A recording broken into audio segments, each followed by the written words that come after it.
Maharshi Vedvyasa was born in the Dwapar Yuga and he was the son of Maharshi Parasara and Satyavati.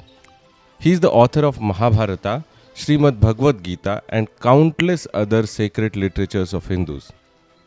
Maharshi Vyasa or Ved Vyasa edited 4 Vedas and wrote 18 Puranas. Devotees of Ved Vyasa regard him as the incarnation of Lord Vishnu. The festival of Guru Purnima is dedicated to all the Gurus, and every year Guru Purnima is celebrated on the full moon day in Ashad month. It's the birthday of Maharshi Vyasa. Hence, Guru Purnima is also known as Vyasa Purnima. He is considered as the Chiranjeevi, immortal who is still present on earth and blesses his devotees. गुरु शब्द 2 शब्दों के संयोग से बना है, गु और रु, जिसमें गु का अर्थ अंधकार और रु से आशय उजाला होता है।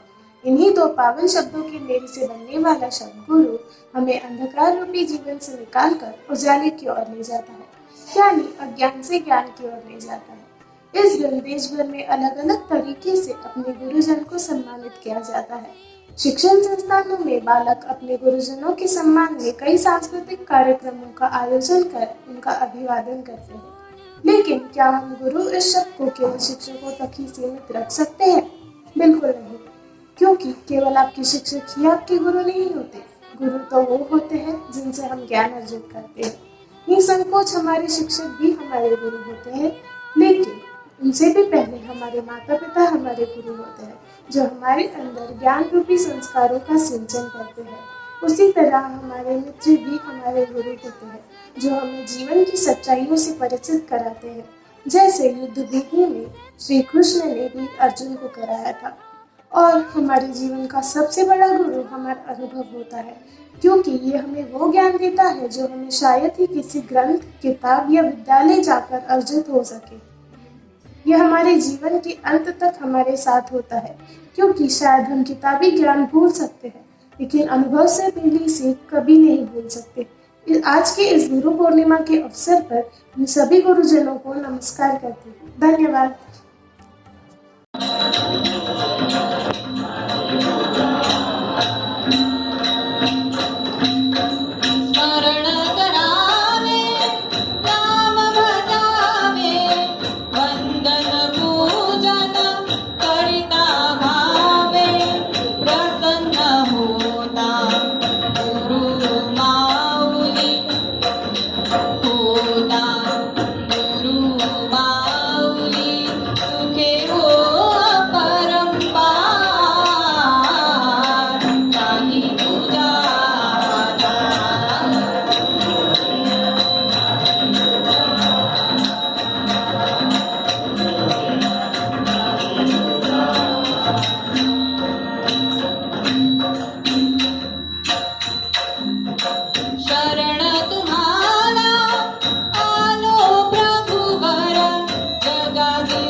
नमस्ते।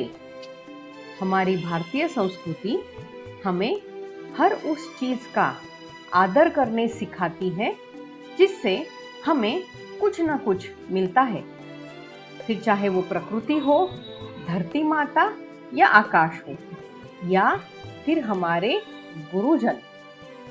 अपने माता पिता हमारे प्रथम गुरु होते हैं, इसलिए सर्वप्रथम हमें उनका चरण स्पर्श करना चाहिए।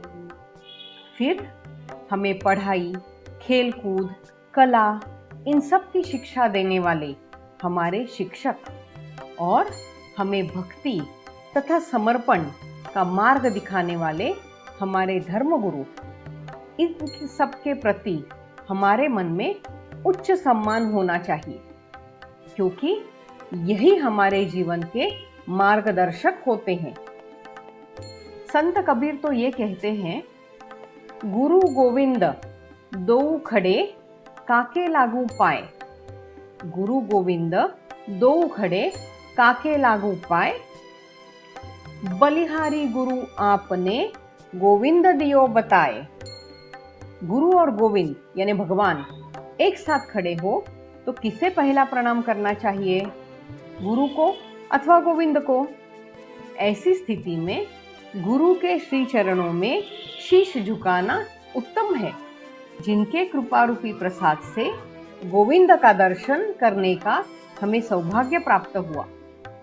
बच्चों, यहाँ एक बात समझनी जरूर चाहिए, परमात्मा के दर्शन ये हमारे अस्तित्व का मूल उद्देश्य है, परंतु वहां तक पहुंचने के लिए हमें गुरु की नितांत आवश्यकता होती है। आइए आज गुरु पूर्णिमा के पावन अवसर पर आप, मैं, हम सब मिलकर हर उस गुरु को नमन करते हैं जिनसे हमारी पुरखों को या हमें कभी ना कभी किसी ना किसी रूप में कोई ना कोई शिक्षा जरूर मिली है। प्रणाम।